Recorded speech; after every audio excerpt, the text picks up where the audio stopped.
Hello student, good morning.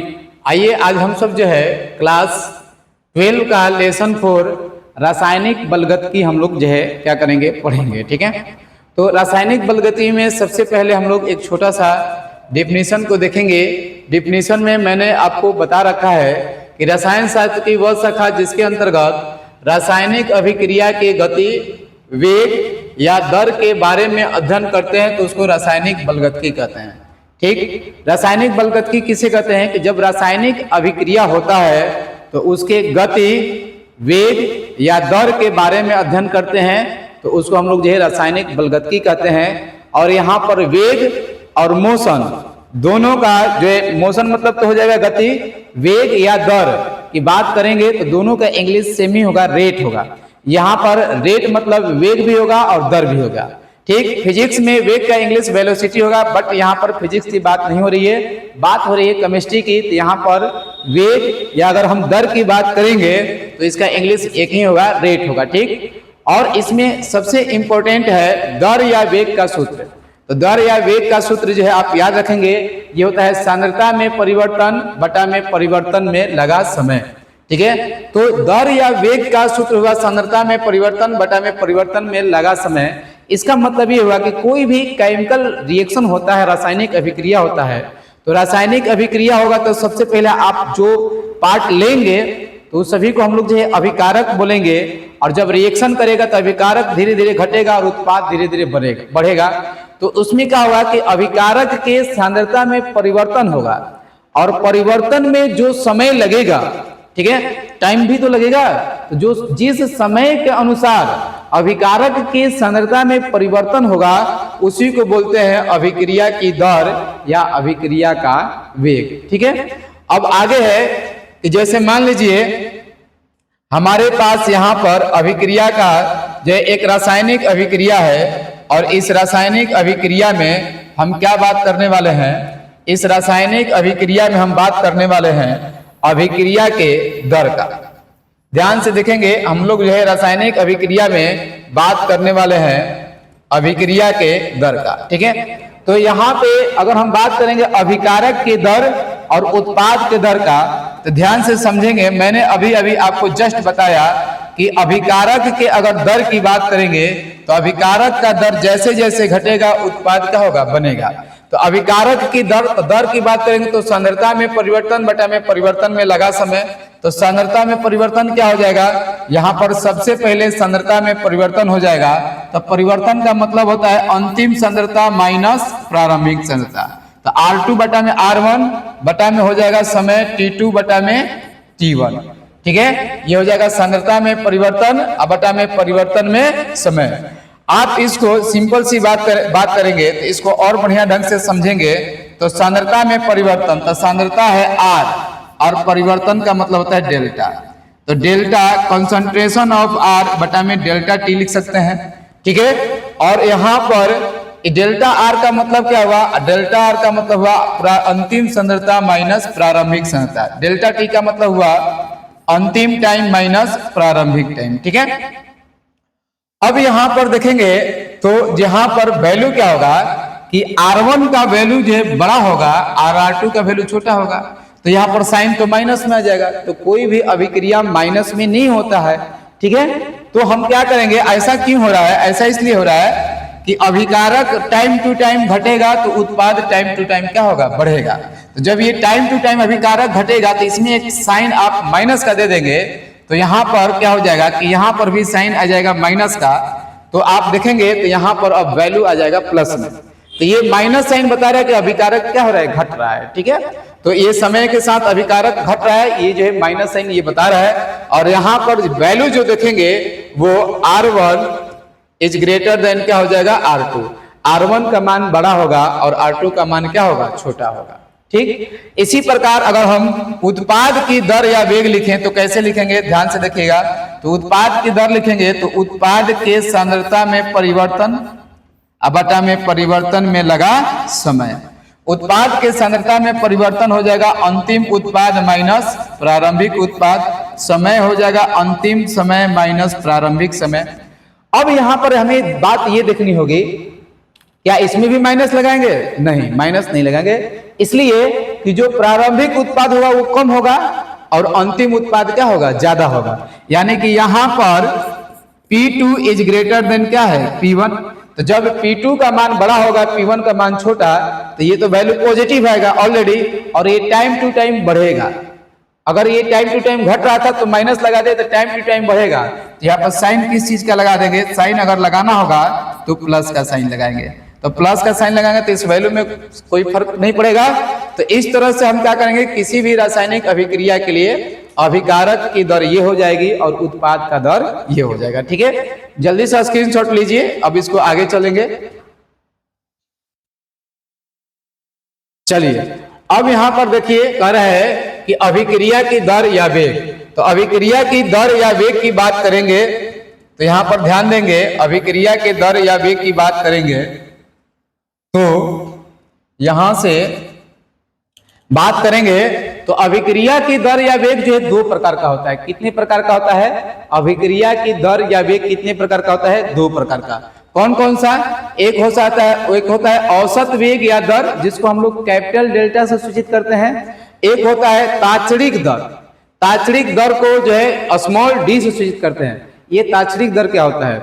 कुछ रासायनिक अभिक्रिया होता है जो बहुत ही कम समय में जो है संपन्न हो जाता है, लगभग delta T tends to zero, यानी जीरो के नजदीक टाइम में जो है वो रिएक्शन संपन्न होता है, बहुत फास्ट रिएक्शन होता है। ऐसा रिएक्शन गैस वगैरह का बहुत फास्ट होता है।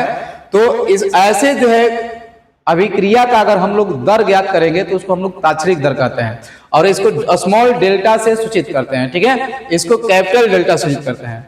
तब हमारे पास इस पर एक क्वेश्चन है, करे कि निम्नलिखित रासायनिक अभिक्रिया का औसत दर एवं तात्क्षणिक दर ज्ञात करें। हमारे पास ये अभिक्रिया है, इसका औसत दर ज्ञात करना है, इसको सूचित RAV से कहते हैं। इसका मतलब हुआ कि एवरेज रेट। ठीक है, और तात्क्षणिक दर हुआ, तात्क्षणिक दर को सूचित करते हैं इंस्टेंटेनियस रेट से। ठीक है, तो यहाँ पे हम सब जो है क्या करेंगे कि अगर हम इसका औसत दर लिखेंगे तो कैसे लिखेंगे? तो हमको पता है कि सर अभिकारक की दर लिखेंगे तो लिखेंगे अभिकारक की सांद्रता में परिवर्तन अब बटा में परिवर्तन में लगा समय। औसत दर है तो डेल्टा टी लिखेंगे। ठीक है, अब यहाँ पर क्या होगा कि जो है साइन किस चीज का देंगे? तो चूंकि ये अभी का ये एरो है, एरो से पहले वाले सारे भाग को हम लोग क्या कहते हैं? अभिकारक कहते हैं। तो अभिकारक हमेशा टाइम टू टाइम अभिकारक क्या होगा? घटेगा, तो उत्पाद क्या होगा? बढ़ेगा। तो अभिकारक में माइनस साइन लगा देंगे और उत्पाद में प्लस साइन लगाएंगे। ठीक है, तो यहाँ पर माइनस साइन लगा देंगे और इसके कोएफिशिएंट में अल्फा है, तो जो कोएफिशिएंट में होगा उसको डिनोमिनेटर में क्या करेंगे? डिवाइड कर देंगे। ठीक है, चलिए इसी तरह से हम लोग इसको भी लिखेंगे, बी की सांद्रता बटा में सांद्रता में लगा समय, और यहाँ पर साइन किस चीज इसका दे देंगे? माइनस का, और कोएफिशिएंट में बीटा है तो बीटा का क्या करेंगे? मल्टीप्लाई कर देंगे। ठीक है, अब इसके बाद यहाँ पर हम लोग उत्पाद का लिखने जा रहे हैं। तो उत्पाद के सांद्रता में परिवर्तन बटा में परिवर्तन में लगा समय। अभिकारक की सांद्रता टाइम टू टाइम घटेगा तो उसी के अनुसार उत्पाद की सांद्रता टाइम टू टाइम बढ़ेगा, तो प्लस साइन लगा देंगे, और यहाँ गामा मल्टीप्लाई में तो गामा यहाँ डिनोमिनेटर में रख देंगे। इसके बाद आगे जो है डी है, तो डी के सांद्रता में परिवर्तन बटा में परिवर्तन में लगा समय लिख देंगे, और यहाँ पर साइन प्लस का दे देंगे, और डेल्टा है तो यहाँ पर डेल्टा मल्टीप्लाई में है तो यहाँ डिनोमिनेटर में क्या करेंगे? मल्टीप्लाई कर देंगे।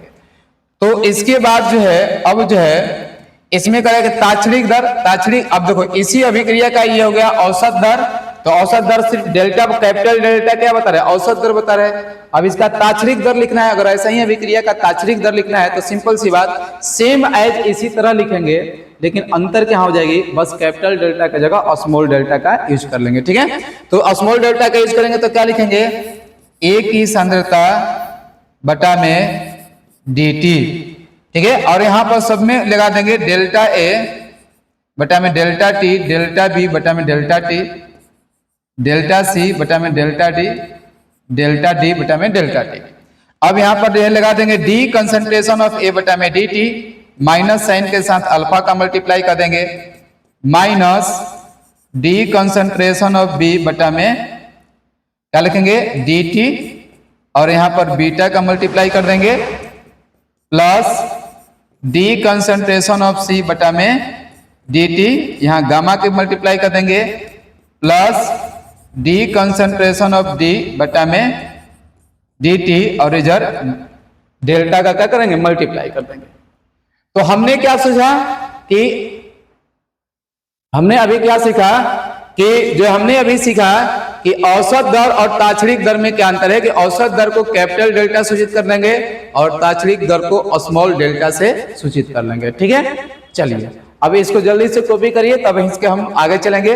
अगर मेरे वीडियो में कोई अगर आपको परेशानी होती होगी तो आप हमें कमेंट करके बताएंगे, हम इसके आपको जो है अगले वीडियो में उस चीज को सुधार के अच्छे से अच्छे और आप लोगों को कंटेंट देने का कोशिश करेंगे।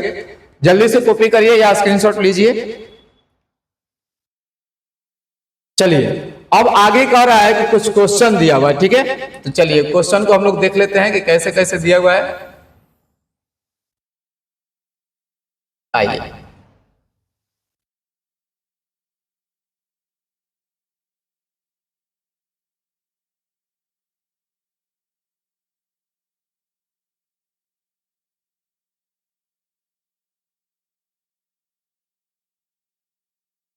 तो क्वेश्चन क्या कर रहा है यहाँ पर, आइए देखते हैं।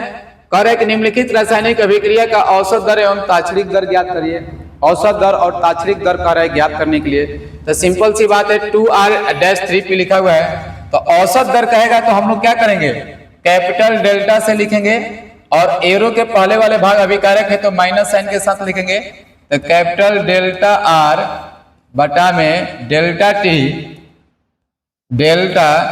टी, और यहाँ पर 2 है तो 2 क्या कर देंगे, मल्टीप्लाई में दे देंगे, इक्वल टू उत्पाद है तो प्लस में लिखेंगे डेल्टा कंसंट्रेशन ऑफ पी बटा में डेल्टा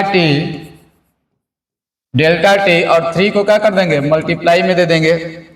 इसके बाद क्या करेंगे, यहाँ इसी का ताक्षणिक दर लिखना है, तो ताक्षणिक दर कैसे लिखेंगे, सिंपल सी बात, डी कंसंट्रेशन ऑफ आर बटा में डी टी, यहाँ माइनस साइन दे देंगे, 2 यहाँ मल्टीप्लाई में है तो 2 यहाँ डिवाइड में कर देंगे, और उत्पाद को प्लस में लिख देंगे, डी कंसंट्रेशन ऑफ पी बटा में 3 डी टी, इस तरह से कर लेंगे। अब कह रहा है जो है यहाँ से ये हो गया क्या, औसत दर और ताक्षणिक दर, इसी अनुसार हम इसको भी बना लेंगे। ठीक है, इसमें बहुत सारे क्वेश्चन हमने बना रखा है, आप इसको भी बना लेंगे बढ़िया ढंग से। चलिए इसको स्क्रीनशॉट लेना है, नोट करना है, कर लीजिए जल्दी से, आगे बढ़ते हैं हम लोग।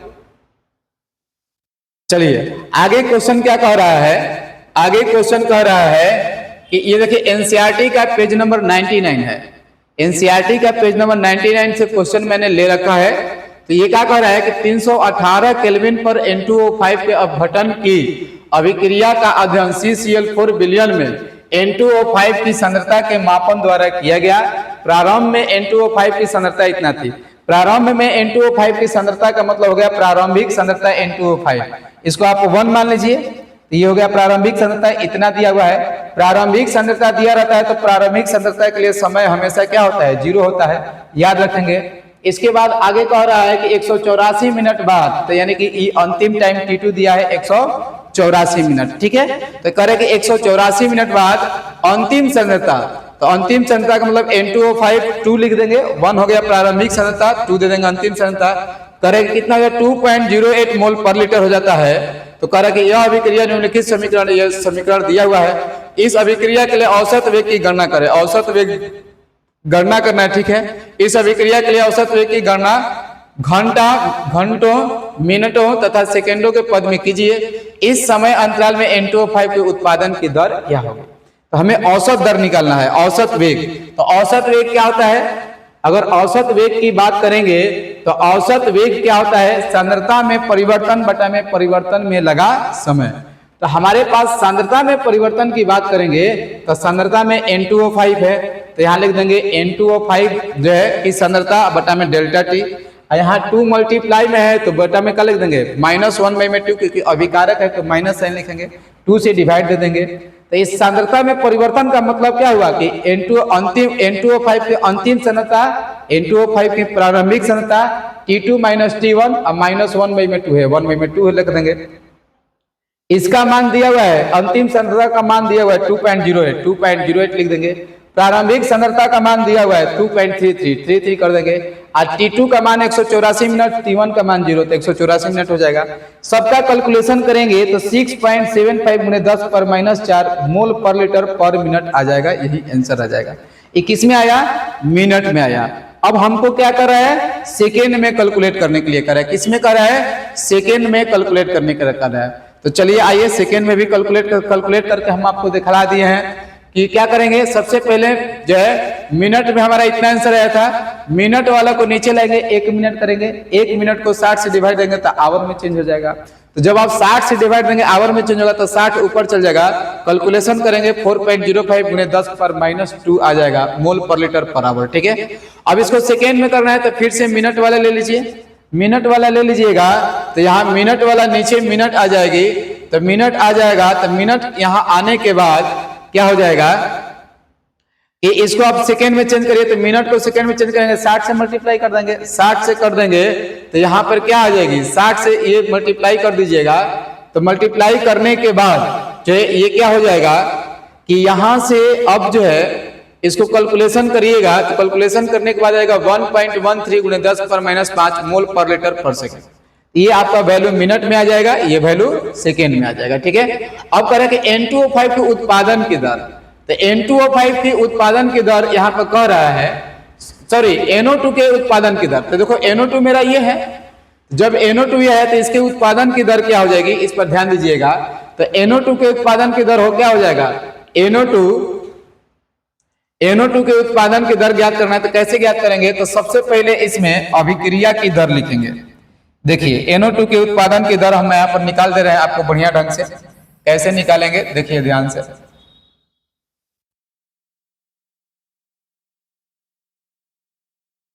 देखो NO2 के उत्पादन की दर आपको निकाल कर बता दे रहे हैं। सबसे पहले अब क्या लिखेंगे, अभिक्रिया की दर लिखेंगे। अभिक्रिया की दर लिखेंगे। अभिक्रिया की दर किस तरह लिखेंगे ध्यान दीजिएगा। तो ये अभिकारक है, अभिकारक को लिखेंगे क्या, जो है लिखेंगे ये 2 है तो लिखेंगे -1/2 डी कंसंट्रेशन ऑफ N2O5 बटा में क्या लिख देंगे dt। ठीक है, अब इसके बाद यहां से इसका लिखेंगे तो लिखेंगे प्लस के साथ लिखेंगे, क्योंकि ये उत्पाद है, अभिकारक को माइनस के साइन साथ लिखेंगे, उत्पाद को प्लस के साथ, plus 1/4 D concentration of NO2 बटा में क्या लिख देंगे dt equal two plus D concentration of O2 Bipin में क्या लिख देंगे dt। अब इसके बाद क्या कह रहा है कि NO2 के उत्पादन की दर, तो इसको मान लेंगे समीकरण 1, इसको समीकरण 2, समीकरण 3।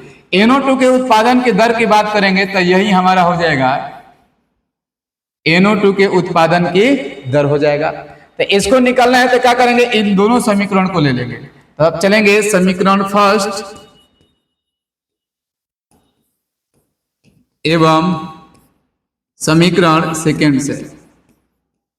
तो समीकरण फर्स्ट एवं सेकेंड से क्या हो जाएगा, -1/2 N2O5 बटा में dt equal two plus 1/4 D NO2 बटा में dt। अब देखो इसका वैल्यू आया हुआ है, इसका वैल्यू निकाला गया है। देखो पिछला स्लाइड में देखोगे इसका वैल्यू आया हुआ है मोल पर लीटर पर मिनट में। देखो -1/2 डेल्टा N2O5 बटा में dt, इसका मान आया हुआ है कितना है 6.75 गुणे 10⁻⁴ मोल पर लीटर पर मिनट में 6.75 गुणे 10⁻⁴।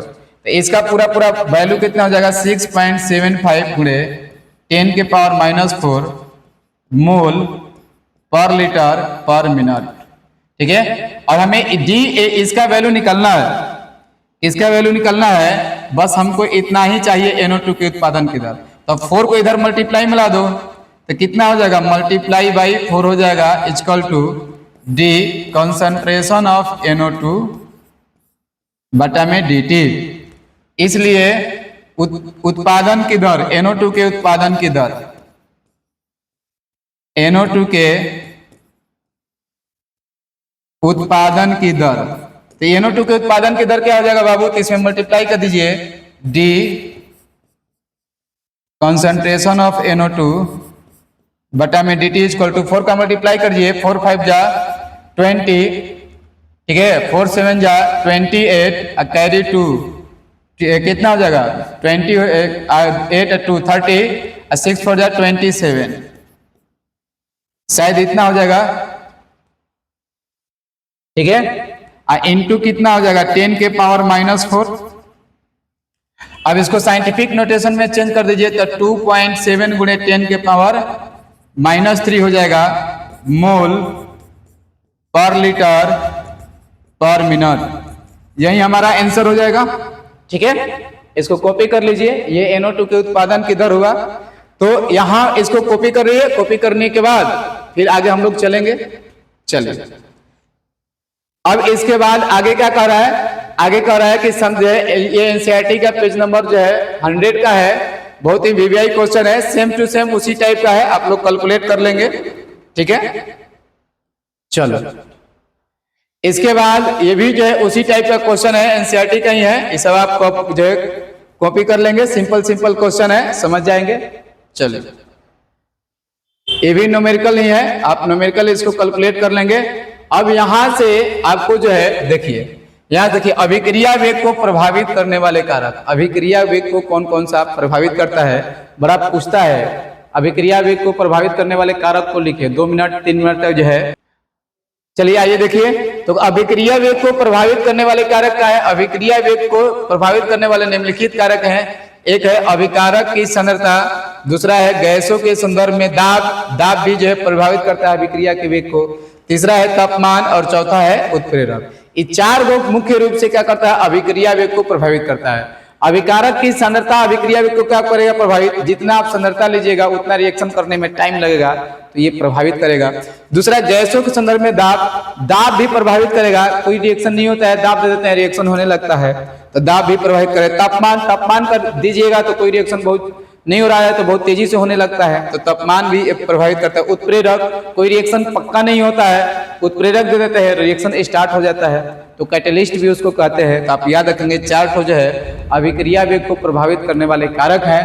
और आगे क्वेश्चन कर रहा है कि वेग व्यंजक एवं वेग स्थिरांक, तो वेग व्यंजक एवं वेग स्थिरांक क्या है, इस बात को जरा ध्यान से समझेंगे। कह कि वेग व्यंजक या वेग नियम, ठीक ना, रेट लो कह रहा है। आइए अब हम लोग ये देखते हैं वेग व्यंजक एवं वेग स्थिरांक, ठीक है। तो वेग व्यंजक एवं वेग स्थिरांक का है, तो वेग करे कि अभिक्रिया का वेग अभिकारक की सांद्रता के पदों में सूचित करते हैं। जब अभिक्रिया के वेग को, ठीक है, जब अभिक्रिया के वेग को अभिकारकों की सांद्रता के पदों में सूचित करते हैं तो उसे वेग नियम कहते हैं या वेग समीकरण। याद रखिएगा, अगर हमें वेग नियम, वेग नियम का इंग्लिश होता है रेट लो, तो रेट लो जो है वेग नियम सिर्फ अभिकारक की सांद्रता पर निर्भर करता है। यानी अगर वेग नियम की बात करेंगे तो वो समानुपाती होगा जो है अभिकारक की सांद्रता के, ठीक है। तो हमारे पास एक रिएक्शन इस तरह से दिया हुआ है, तो अगर हम लोग अभिक्रिया के वेग नियम से बात करेंगे तो अभिक्रिया की दर, अब यहाँ पर दर चेंजिंग हो जाएगा, परिवर्तन हो जाएगा। क्या हो जाएगा, पीछे बार पिछली वाला में अभिक्रिया की दर पढ़े तो उसमें अभिकारक और उत्पाद दोनों की दर लिखे, लेकिन अगर वेग नियम से अगर अभिक्रिया की दर लिखना होगा तो सिर्फ अभिकारक के सांद्रता को ही हम लोग दिखाएंगे। तो अभिक्रिया की दर होगा तो वो अभिकारक के सांद्रता के देखिए क्या होगा, समानुपाती होगा, ठीक है। और समानुपाती हटाइएगा तो यहाँ पर एक कांस्टेंट आएगा के, तो ये हो जाएगा R इक्वल टू के, ए के सांद्रता के पावर x, बी के सांद्रता के पावर y। अब x और y क्या है तो मैंने यहाँ पर बता दिया है। R क्या है, R है वेग नियम से अभिकारक की दर, K क्या है, K है वेग स्थिरांक, रेट कांस्टेंट कहेंगे। यहाँ पर X क्या है, X है A के सापेक्ष अभिक्रिया की कोटि, यहाँ पर X क्या है, A के सापेक्ष अभिक्रिया की कोटि, याद रखेंगे। यहाँ पर Y क्या है, Y है B के सापेक्ष अभिक्रिया की कोटि। और अभिक्रिया की कोटि और अभिक्रिया की कुल कोटि पूछेगा तो X प्लस Y, यहाँ पर X और Y को जोड़ देंगे तो अभिक्रिया की कुल कोटि हो जाएगा। और अभिक्रिया की कुल कोटि को n से सूचित करते हैं, स्मॉल n, ठीक है। तो ये अभिक्रिया की कुल कोटि हो जाएगा, ठीक है। इसको जल्दी से स्क्रीनशॉट लीजिए, इसके बाद आगे चलते हैं। चलिए अब यहाँ पर हमको मिल रहा है जो है, यहाँ पर जो है ये हमको दिखा रहा है। चलिए आइए अब अगला टॉपिक है वेग स्थिरांक की इकाई। अभी हमने देखा कि वेग स्थिरांक को हम लोग जो है कैसे चीज करते हैं। तो अगर हम वेग स्थिरांक की बात करेंगे तो यहां से हम लगाएंगे वेग नियम। क्या लगाएंगे? वेग नियम लिखेंगे। तो यहां से वेग नियम लगाएंगे। वेग नियम, वेग नियम, वेग नियम को इंग्लिश में कहते हैं रेट लॉ। Rate law. तो अगर वेग नियम से हम लोग देखेंगे तो चूंकि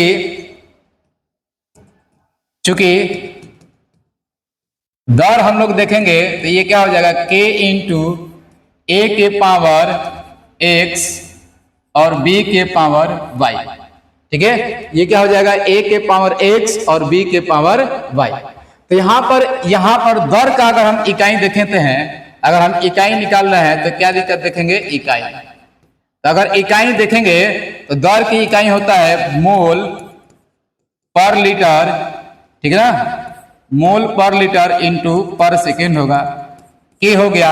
और ए क्या है, ए है सांद्रता। तो सांद्रता की इकाई क्या होता है, मोल पर लीटर। क्या होता है, मोल पर लीटर। और इसका जो है बी की, इसके पावर हो जाएगा x और बी की सांद्रता ये भी हो जाएगा मोल पर लीटर के पावर y। ठीक है, अब यहां पर k इंटू मोल पर लीटर है तो मोल पर लीटर को एक ठो लिख लो, मोल पर लीटर। यहां पर मोल पर लीटर के पावर क्या हो जाएगा, x प्लस वाई, दोनों जुड़ जाएगा क्योंकि मल्टीप्लाई में है।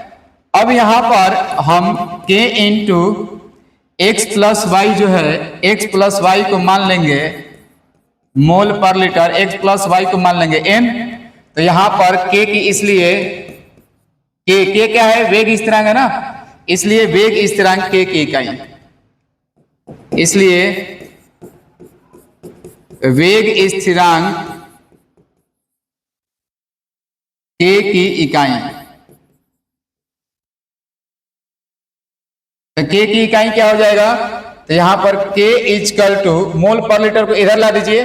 तो पहले से ये क्या था, मोल पर लीटर इंटू सेकेंड इनवर्स, कुछ नहीं है तो इसके पावर 1 है, बटा में क्या हो जाएगा, ये क्या आ जाएगा, मोल पर लीटर के पावर n हो जाएगा।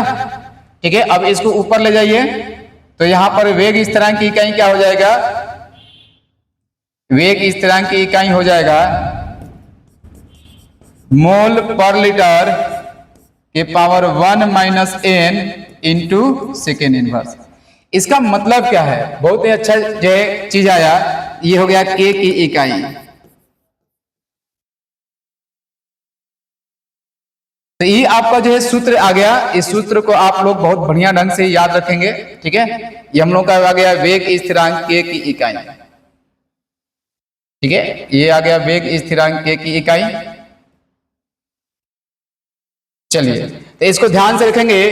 तो इससे आपको जो है आपके बोर्ड में पक्का है, आपके बोर्ड में ये पक्का है, यहां से आपको जो है 1 या 2 मार्क्स का क्वेश्चन दिलाएगा। क्या दिलाएगा, आपको देगा कि प्रथम कोटि अभिक्रिया के लिए वेग स्थिरांक की इकाई ज्ञात करें, द्वितीय कोटि की अभिक्रिया के लिए वेग स्थिरांक की इकाई ज्ञात करें, शून्य कोटि अभिक्रिया के लिए वेग स्थिरांक ज्ञात करिए। ये मैंने 3 क्वेश्चन बोला, इसमें से गारंटी है, 100% गारंटी है कि फाइनल एग्जाम में क्लास 12th में एक क्वेश्चन आएगा। ठीक है, तो आइए यहां पर क्वेश्चन है कि प्रथम कोटि अभिक्रिया के लिए वेग स्थिरांक की इकाई ज्ञात करिए। तो आइए इसको कैसे ज्ञात करेंगे, देखो हमारे पास किसी भी अभिक्रिया के लिए वेग स्थिरांक की इकाई का सूत्र आ गया मोल पर लीटर पर 1 minus n into second inverse. ठीक है, तो कैसे ज्ञात करेंगे, आइए देखिए। तो करें प्रथम कोटि यानी n का मान कितना दे रहा है, 1। प्रथम कोटि n का मान 1 दे रहा है और हमसे पूछ रहा है कि वेग स्थिरांक की इकाई। तो इसलिए वेग स्थिरांक की इकाई, वेग स्थिरांक की इकाई, तो वेग स्थिरांक की इकाई के बराबर, वेग स्थिरांक की इकाई क्या हो जाएगा, मोल पर लीटर के power 1 minus n into second inverse. तो यहां पर हो जाएगा मोल पर लीटर 1 माइनस n का वैल्यू कितना हो जाएगा, तो n का वैल्यू हो जाएगा 1 इंटू सेकेंड इनवर्स। 1 माइनस 1 क्या हो जाएगा, 0, किसी भी संख्या के पावर 0 अगर लिखोगे तो उसका मान 1 होता है, तो इसका मान क्या हो जाएगा, मोल पर लीटर के पावर 0 इंटू सेकेंड इनवर्स। तो किसी भी संख्या के पावर 0 होगा तो उसका वैल्यू 1 हो जाएगा, तो 1 इंटू सेकेंड इनवर्स, तो क्या हो जाएगा, सेकेंड इनवर्स। तो यही हम लोग का क्या हो जाएगा, आंसर हो जाएगा कि प्रथम कोटि अभिक्रिया के लिए वेग स्थिरांक की इकाई क्या हो जाएगा, सेकेंड इनवर्स। ठीक है, आप लोग याद रखेंगे। अब अगला करें द्वितीय कोटि के लिए, तो सेम बात यही रहेगी, n के जगह पर क्या दे देंगे, 2 दे देंगे, n के जगह पर क्या दे देंगे, 2 दे देंगे, तो यहाँ पर ये हो जाएगी। और आगे क्वेश्चन कर रहा है शून्य कोटि अभिक्रिया के लिए वेग स्थिरांक की इकाई, तो इसमें सेम बात होगी। अगर शून्य कोटि का देखना चाहते हैं तो दिखा देते हैं वेग स्थिरांक की इकाई। तो यहाँ n का मान क्या हो जाएगा, 0, यहाँ n का मान क्या हो जाएगा, n का मान हो जाएगा 0, तो कि वेग स्थिरांक की इकाई क्या हो जाएगा, वेग स्थिरांक की इकाई क्या हो जाएगी,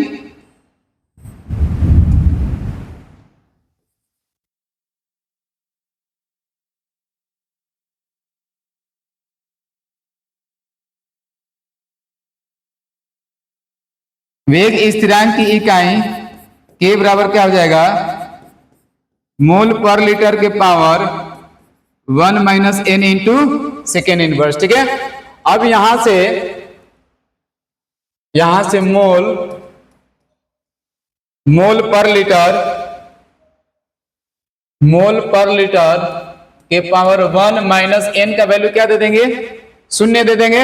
ठीक है ना, n का वैल्यू क्या देंगे, क्योंकि शून्य कोटि के लिए निकाल रहे हैं तो 0 दे देंगे इंटू सेकेंड इनवर्स। ठीक है, तो यहां से मोल पर लीटर के power 1 into second inverse 1 minus 0 1 का मल्टीप्लाई करोगे तो यही बात हो जाएगी, मोल पर लीटर पर सेकेंड। एक बात याद रखना बाबू, इसको तो ठीक है शून्य कोटि अभिक्रिया के लिए तो ये अपना इकाई आ गया, लेकिन इसी इकाई को चेंज करके भी दे सकता है कंपटीशन में। कैसे दे सकता है, अगर मोल पर लीटर इंटू पर सेकेंड दिया हुआ है तो मोल पर लीटर को आपको मोलर दे देगा, मोलर इंटू सेकेंड इनवर्स। ठीक है, ये बात याद रखना। इस तरह से भी अगर दे दे तो आप जो है क्वेश्चन को पकड़ लीजिएगा। ठीक है, अगर आपको जो है कोई भी दिक्कत हुआ होगा तो आप जो है कमेंट करके बताएंगे। देखिए आज हम लोगों ने क्या क्या पढ़ा, एक बार रिवाइज करा दें। सबसे पहले डेफिनेशन पढ़ा, इसके बाद पढ़ा दर या वेग की सांद्रता, इसके बाद पढ़ा कि अभिक्रिया की दर 2 प्रकार का होता है, औसत दर और तात्क्षणिक दर। औसत दर को कैपिटल डेल्टा सूचित करते हैं, तात्क्षणिक दर को स्मॉल डी से सूचित करते हैं। इस पर हमने लिखना सीखा। इसके बाद बहुत सारे न्यूमेरिकल बनाए।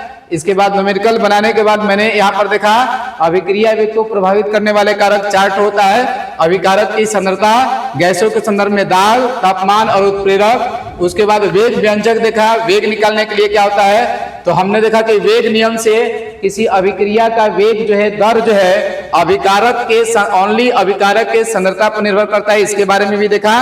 और इसके बाद हमने किसी भी अभिक्रिया के लिए वेग स्थिरांक की इकाई ज्ञात किया, जिसमें से प्रथम कोटि के लिए निकाला तो सेकेंड इनवर्स, द्वितीय कोटि का आप लोग निकाल लेंगे, शून्य कोटि का निकाला तो आया मोल पर लीटर पर सेकेंड। ठीक है ना, इतना आज तक हम लोग जो है पढ़े।